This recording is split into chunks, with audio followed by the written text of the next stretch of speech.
Wow.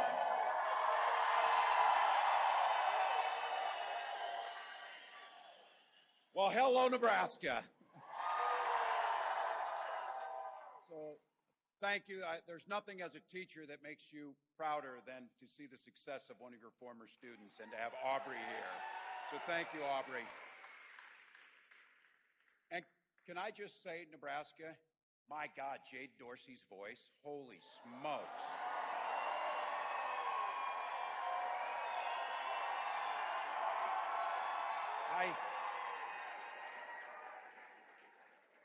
I don't want to get ahead of ourselves, but maybe she will need to do something in January too. So.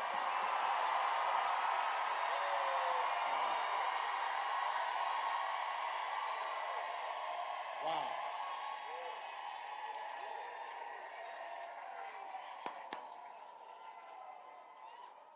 Wow.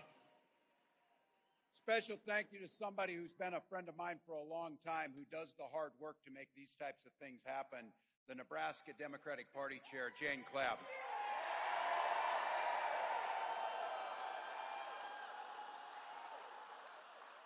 And her husband, Scott, who's along for the ride. So, Jane, so incredible. Look, it's incredible. You saw it here. It's great. Someone I've gotten an opportunity to know, the person who's going to be your congressman come January, Tony Vargas. So.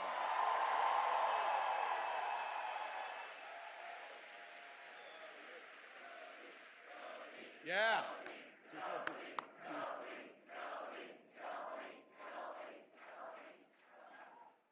And anybody willing to put themselves out there and run, I have to tell you, take a hard look at Preston Love. We need somebody who's listening to you.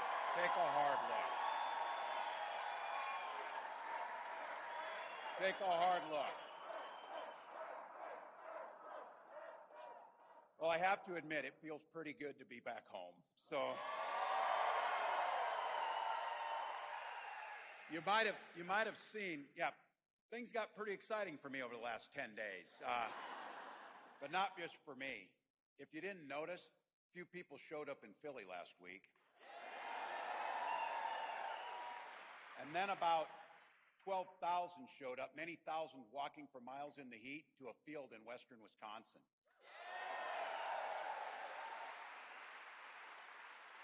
Then at that time, the largest rally of the campaign showed up in Detroit, Michigan.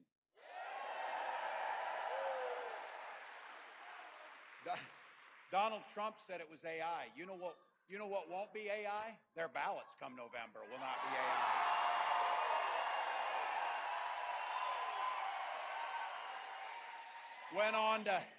Went on to Arizona to have the largest rally that we're told, the largest rally in Arizona history was there.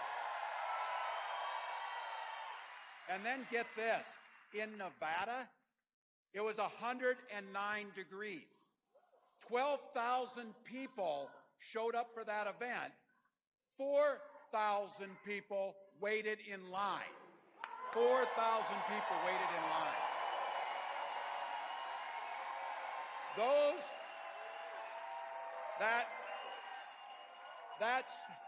That state organizer named Shelby, they didn't just show up at a rally like this. 5,000 of them signed up to door knock, to phone bang, and to do the work.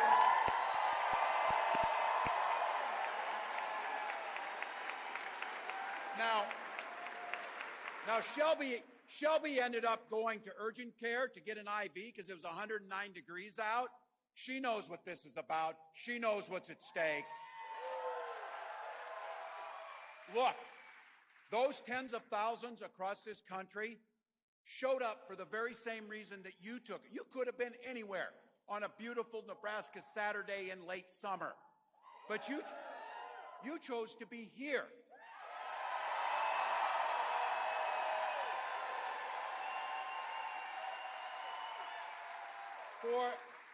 For the most beautiful and simple reason, you love this country.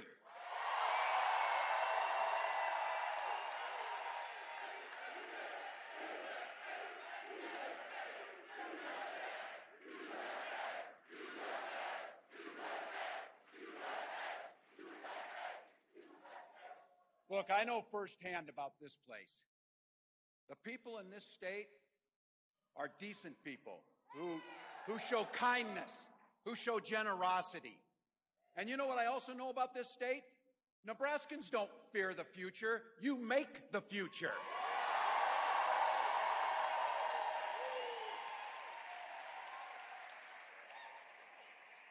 And I know it personally. I was born in West Point. I went to elementary school in Valentine, and I graduated from a town of 400 named Butte.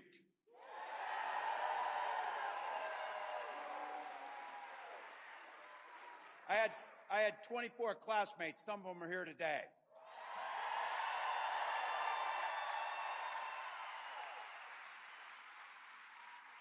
Folks from that town. And I just want to say this.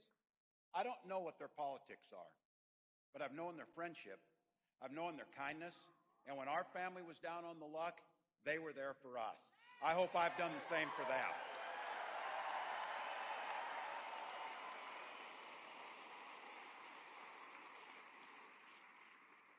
I wouldn't trade growing up in that town for anything in the world. Spent my summers working on the farms. I graduated from Chadron State College.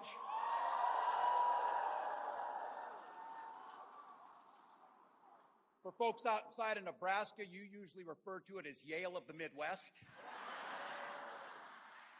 And I taught school in Alliance. Now here I have to be a little careful. I grew up, as all of you, bleeding Nebraska red and true blue Husker fan.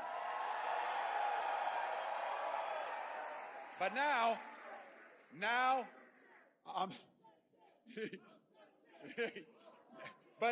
I'm the governor of Gopher Nation. So I know. Look, I'm gonna play it safe. Go Mankato West Scarlets. Never close the yearbook. Never close the yearbook. Look, my mom and dad and those people I grew up with, they taught me some things in those communities. Show generosity towards your neighbor. Work for a common good. They also taught us, and this is for all the people outside of Nebraska, they taught us that chili and cinnamon rolls is the most...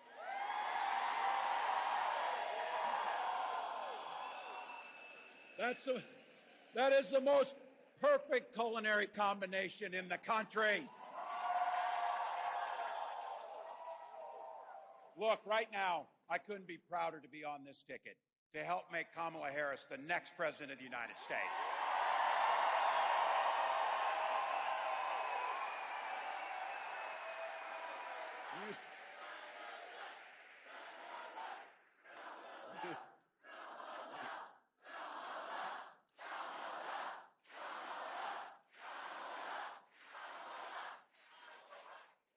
I'm taking these guys with me everywhere we go.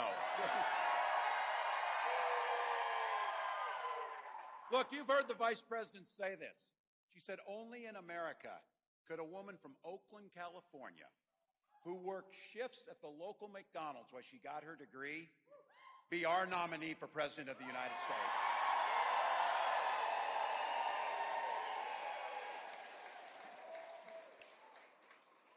When I heard the McDonald's story about that she's worked at McDonald's, like so many of us growing up, took jobs to get by. The funny thing to me is, can you picture Donald Trump working the McFlurry machine? Oh, he knows us. He knows us. He couldn't work the McFlurry machine. Many of you in here did. But I have to tell you, from her first day as a prosecutor, and then as a district attorney, and then as the Attorney General of the state of California, a United States Senator, and our Vice President,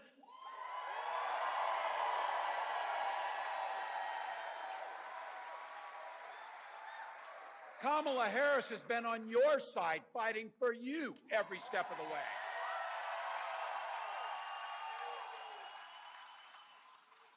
She's the one who took on the predators and the fraudsters. She's the one that took on the transnational gangs. She's the one who stood up against corporate greed. And she never hesitated to work across the aisle if it was right for the American people.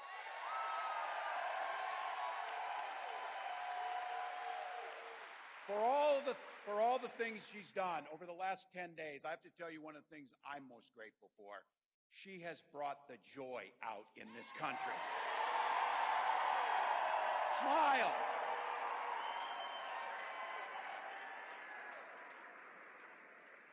As the First Lady said, you can do the work in front of you, and hard work is good work, but you can do it joyfully. You can do it with decency. You can do it with kindness.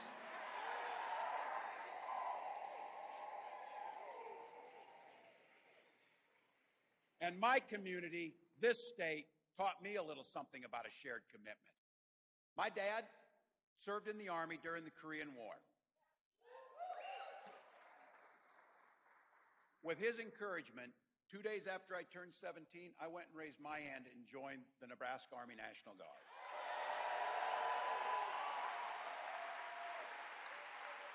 I had the privilege of wearing this nation's uniform for 24 years.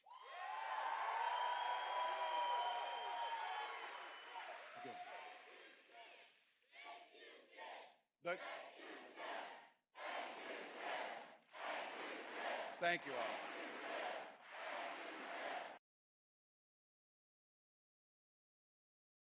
Gave me a lot. The Guard gave me purpose. It gave me the strength of a shared commitment, something bigger and greater than just ourselves. And just as it did for my dad and millions of others, it gave me the GI Bill and a shot at a college education.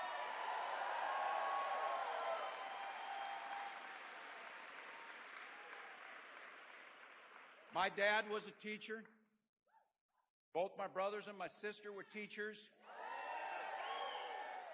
3 out of 4 of us married teachers. My wife's parents are teachers. 3 of 4 of her siblings are teachers.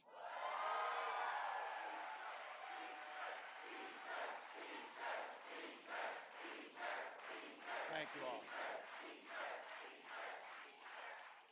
For 20 years, I had the privilege of teaching in our public schools, teaching high school social studies and coaching football.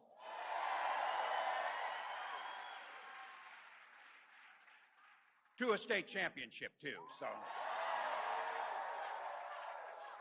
But it was my students and my players who really inspired me to run for office. They saw in me what I was hoping to instill in them, a commitment to the common good and a belief that one person truly can make a difference, each and every one of us. So in 2006, 42-year-old with little kids teaching, I took a leap and ran for Congress. I didn't know it at the time, but in that district that I ran in, there had been one other Democrat since 1892. But even though that district was red, my neighbors graced me with the opportunities to represent them in the United States House of Representatives. And for 12 years, I worked bipartisanly on issues like Veterans Affairs, like agriculture and farm bills, and growing rural economies. I learned how to compromise without compromising my values. As governor of the great state of Minnesota, I took all those experience and skills to tackling some of the most difficult challenges that our state faces. But more than anything else, just like here in Nebraska, Minnesota's strength comes from our values. Values of working together, seeing past differences, and always be willing to be a neighbor to lend a helping hand.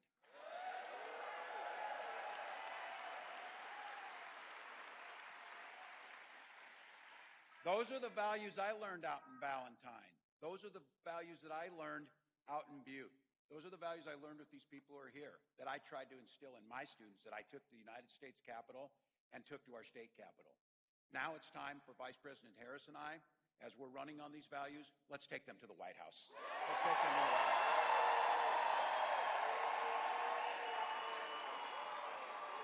It's time.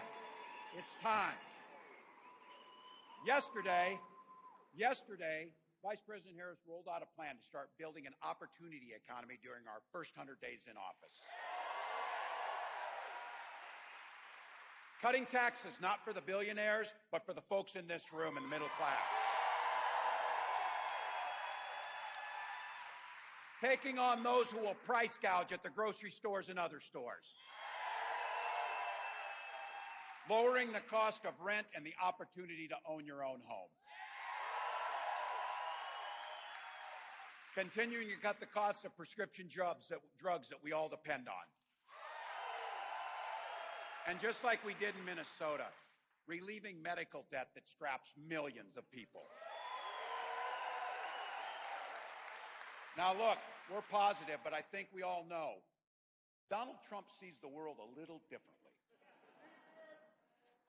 You think he would understand the importance of Carhenge as a historical relic?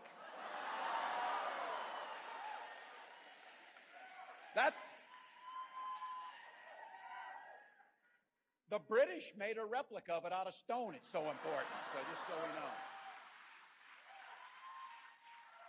Or do you think he would know the joy of tubing and swimming the Niobrara as we do in the summer?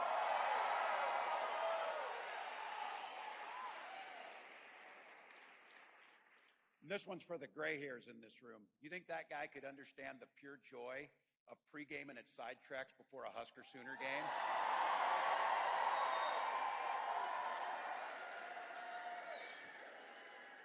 All I can say about that, too, is I'm glad there weren't video cameras around at the time. So we've been there. Look, in Nebraska, you got a slogan here. Nebraska, it's not for everyone. Well, it sure ain't for Donald Trump, I'll tell you that.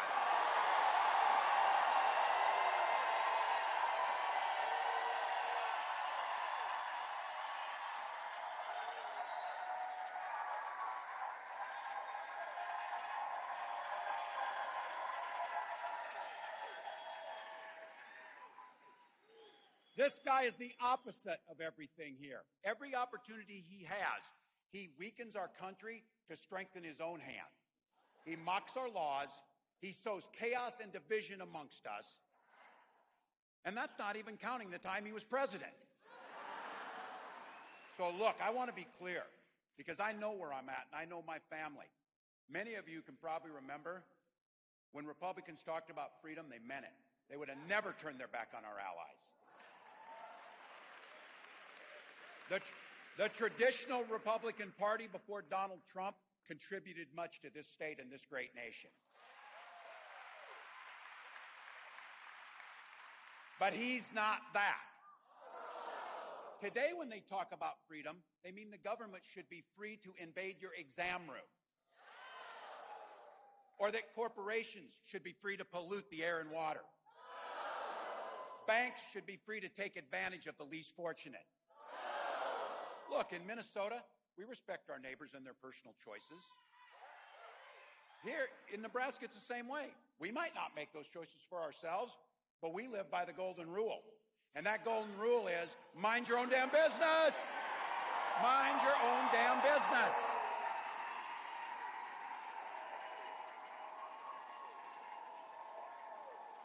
Look, I know this state. The kindness, generosity. I also know there's a libertarian bent.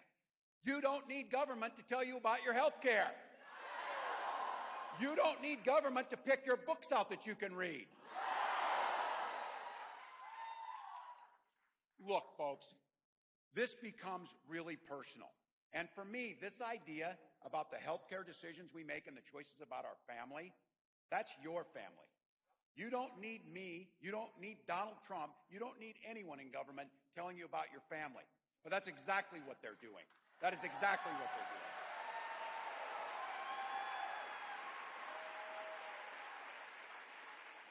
doing. If you're an old school libertarian, Republican, Nebraskan, this is the ticket for you. This is the ticket for you.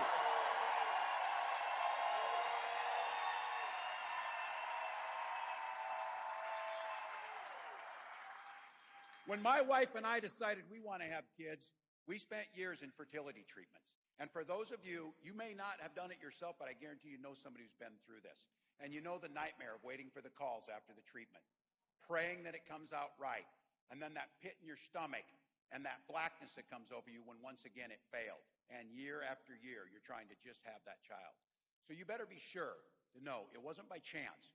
When we finally got the news that we were pregnant, and when our first child, our daughter, was born, we named her Hope. We named her Hope.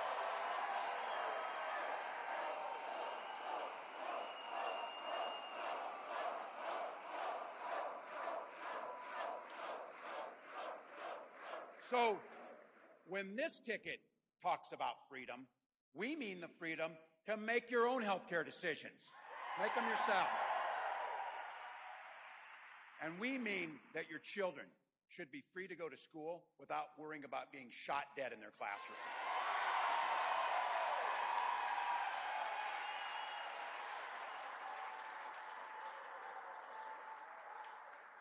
Freedom is when education is a ticket to the middle class, not crippling student loan debt. Freedom, where the air is clean, the water is pure, and your communities are safe. And the freedom to settle our political differences, not by violence, but at the ballot box in November.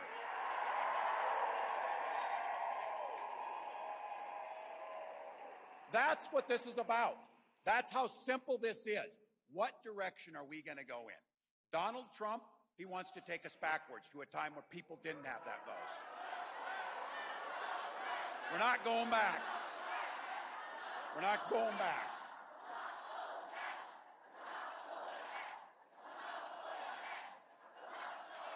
And look, when he tries to play dumb about this 2025 plan, I coached football for enough years. When somebody takes the time to draw up a playbook, they plan on using it.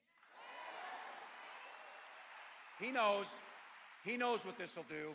Restrict our freedoms, rig the economy for the ultra-rich by punishing the middle class. If he returns to the White House, he's going to pick up just where he left off. But the people around him who worked with him the first time are already telling us it will be much, much worse. Raising costs on you while making it easier for billionaires. Repealing the Affordable Care Act so we can go back to pre-existing conditions and making it impossible to get health care. And they're very clear about this. They're very clear. Gut Social Security and Medicare for those tax cuts for the wealthy, and ban abortion across this country. We know in this room abortion is health care, and again, that's your decision to make. That's your decision to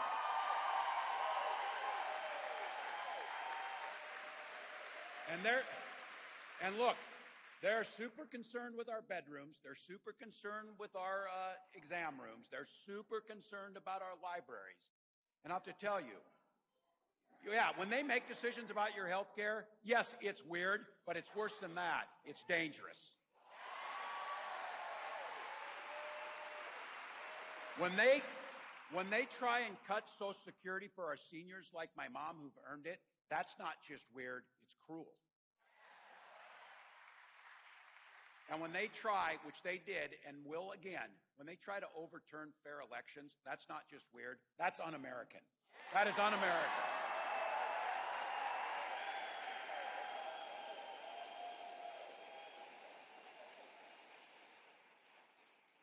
And this idea about knowing us, let me ask you something on this. Do you think J.D. Vance knows one damn thing about Nebraska? He's going to be here next week. You think he's ever had a runza? You think he's ever had a runza? That guy would call it a hot pocket. You know it. Every one of you in here know it. A damn hot pocket. Now look, he wrote a memoir at the ripe old age of 31. And he claimed to be an expert on middle America. All the while trashing and denigrating the very community he was raised in.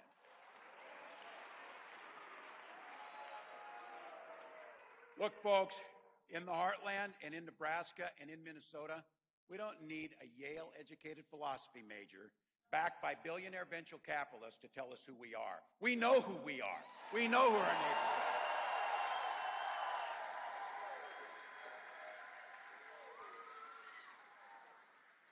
So I don't know about all of you. It's time to put these guys in the rearview mirror. Let's end this. It's time to put them in there. Say it with me. You know it's true. We are not going back to that. We are not going back to that. We're not going back.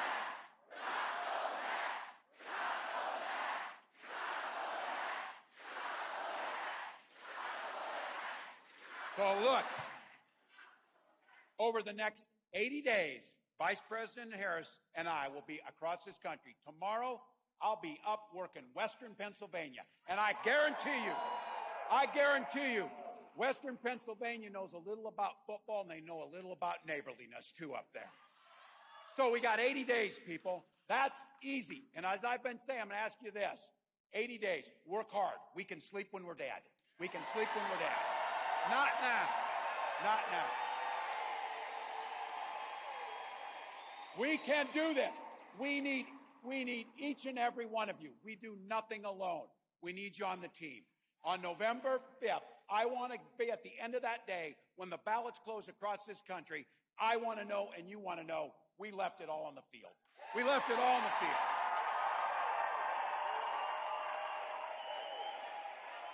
Leave it on the field. Because each and every one of you believe exactly what Kamala Harris believes. We believe in the promise of America. We just have to fight. We just have to fight for it. Because as the next president of the United States says, she says it often, when we fight, we win. When we fight, we win. When we fight, we win. Thank you, Nebraska. Let's go.